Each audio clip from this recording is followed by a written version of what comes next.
Dolphin footwears, बदल दे चलने का अंदाज, सर्वकोण रखे सब कंट्रोल में।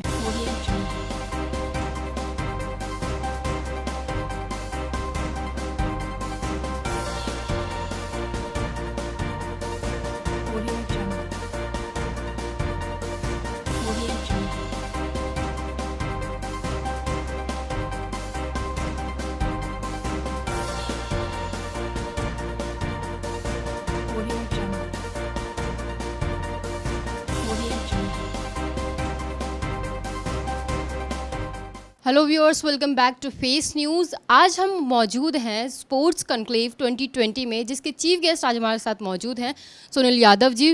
मैं उनका तहे दिल से इस्तकबाल करती हूँ। Hello, welcome sir. सर, सबसे पहले आप मुझे बताइए, आपने बहुत अच्छी पोस्ट आपने अचीव की हुई हैं, तो अभी तक का आपका स्टार्टिंग थोड़ा शॉर्ट में मैं आपका एक्सपीरियंस जानना चाहूँ। एक्चुअली स्पोर्ट्स होता है उसमें टैलेंट बहुत ज़्यादा मैटर करता है और देश का इंफ्रास्ट्रक्चर बहुत मैटर करता है और उसके बारे में जानकारी, ये बहुत सारी चीज़ों के साथ एक स्पोर्ट्समैन आगे बढ़ता है और उसके टैलेंट को पहचानने के लिए भी बहुत जल्दी उसको पहचानना पड़ता है। लेकिन हमारा देश जो कि बहुत काफ़ी टाइम से आप देखोगे कि हमारे देश को बहुत गरीब देश माना जाता था, स्पोर्ट्स में काफ़ी मेडल आते नहीं हैं। लेकिन अगर देखा जाए तो जैसे मैं अपने बारे में बताता हूँ कि मैं एक स्कूल में जब पढ़ता था तो वहाँ पे कोई ऐसा इंफ्रास्ट्रक्चर नहीं था कि कोई डीपी मुझे आके बताए कि ये सुनील यादव तुम ये करो और ये तुमको आगे लेके जाएगा स्पोर्ट्स में। तो स्कूल की बजाय मैं गली में क्रिकेट खेल रहा था, तो वहाँ पे एक आदमी ने जाते हुए मुझसे कहा कि भाई ये लड़का अच्छा खेलता है, इसको स्टेडियम में जाना चाहिए। तो जो हमें स्कूल में नहीं सिखाया गया वो हमें गली में समझने को मिला। तो मैं उस गली वाले की बात सुन के, जो वहाँ पे एक विजिटर था, गेस्ट था, उसने देखा, तो मैंने स्टेडियम ज्वाइन करा। स्टेडियम ज्वाइन करने के बाद मेरे जीवन में चेंजेस आए, तो मैं अपना स्टेडियम बदलने के बाद अच्छे लोगों के बीच में गया। फिर क्रिकेट का माहौल मुझे मिला, कोच ने मुझे समझाया स्कूल चेंज करो, मैंने स्कूल चेंज किया। स्कूल चेंज करा तो मैं वहाँ पर नेशनल खेला। नेशनल खेलने के बाद सभी कॉलेज मेरा एडमिशन के लिए मेरे पीछे भागने लगे। तो स्कूल फिर उसके स्पोर्ट्स के माध्यम से मैं अपना कॉलेज गया, कॉलेज में दिल्ली यूनिवर्सिटी खेला, कॉलेज का कैप्टन बना। फिर करते करते रणजी ट्रॉफी में नाम आया। उसके बाद मैं सीधा अपना फिर पॉलिटिक्स में आ गया धीरे धीरे। तो मैं हमेशा जब ध्यान देता हूँ कि अगर उस स्कूल में मुझे डीपी ने समझाया होता तो शायद मुझे स्कूल ना चेंज करना पड़ता। उसके बाद मुझे गली मोहल्ले में मैं क्रिकेट खेल रहा था, तब जाके मैं उसको देख के आगे बढ़ा। तो मैं जो गली मोहल्ले में जिसने मुझे उस टाइम समझाया था कि आप स्टेडियम में जाओ, तो मैं उसका बड़ा थैंक्स करता हूँ हमेशा। तो इसलिए टैलेंट को पहचानना पेरेंट्स के लिए बहुत ज़रूरी है।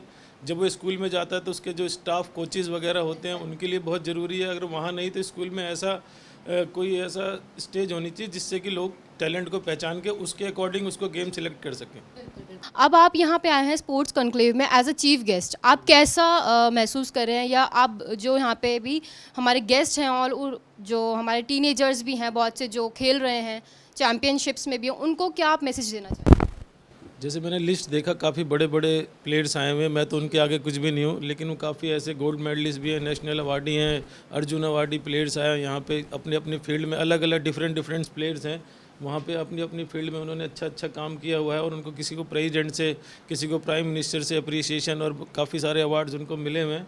तो मैं अपना माई स्पोर्ट्स के जो भी ऑर्गेनाइजर्स हैं, जिन लोगों ने इसको इनिशिएटिव को लिया है इसको करने के लिए, मैं उनको थैंक्स करता हूँ और उनको बधाई देता हूँ कि इस तरह का कोरोना के टाइम पे जो पूरे देश में स्पोर्ट्स बंद है, स्पोर्ट्समैन किसी न किसी वजह से चिंता में है और एक दूसरे को देख रहा है कि कब हम मिलेंगे, ये प्लेटफॉर्म इन्होंने दिया यहाँ पे और दो आपस में मिलने का और आगे हमको कैसे स्पोर्ट्स को लेके जाना है इसका चिंता करने के लिए, उस पर चर्चा करने के लिए इन्होंने स्पोर्ट्स कॉन्क्लेव किया। उसके लिए मैं पहले उनको बधाई देता हूँ और मैं उन प्लेयर्स को भी बधाई देता हूँ जो यहाँ पे आए हैं और इसमें वो पार्टिसिपेट कर रहे हैं और अपने सुझाव दे रहे हैं जिसको हम आगे लेके जाएंगे। अच्छा, कोरोना की अगर हम बात करें तो आज के टाइम पे पूरे विश्व में सभी चीज़ें डाउन चली गई हैं। अब ज़ीरो से बिल्कुल ऊपर उठना बहुत मुश्किल है। तो एज अ स्पोर्ट्समैन के लिए क्या क्या चैलेंजेस आपके नज़रिए से आएंगे, क्या क्या चैलेंजेस फेस करने पड़े? देखो, जब कोई भी चीज़, जैसे अभी जीडीपी, मतलब देश में आर्थिक स्थिति खराब हो रही है क्योंकि कोरोना महामारी में सब चीज़ें बंद हो गई थी, तो स्पोर्ट्स स्टेडियम भी बंद हुए, चाहे वो क्रिकेट था, बास्केटबॉल, हॉकी या जो भी थे, बंद होना पड़ा। उसकी वजह से नुकसान बहुत ज़्यादा प्लेयर्स का होता है क्योंकि उधर कंटिन्यूटी प्रैक्टिस में नहीं बन पाती।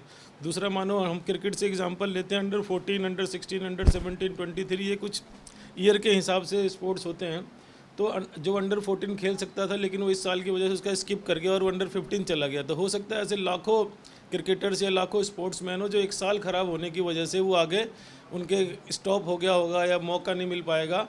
तो हमें इसको सरकार के साथ बैठ के कि इसको थोड़ा सा ठीक करने का प्रयास करना चाहिए और अलग अलग गेम्स की अलग अलग क्राइटेरिया हैं। सोशल डिस्टेंसिंग का पालन भी करना, आपको महामारी में लोगों को बीमारी ना हो जाए, खेलने गए अच्छे के लिए बुरा हो गया, तो बहुत चीज़ों का ध्यान रख के ही हमें आगे कदम बढ़ाना पड़ेगा।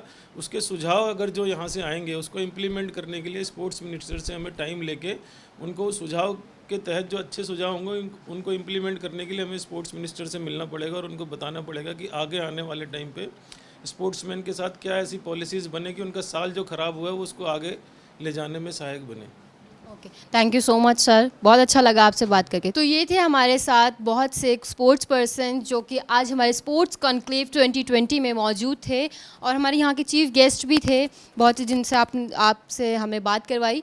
और देखते रहिए ऐसी अपडेट्स के लिए फेस न्यूज़।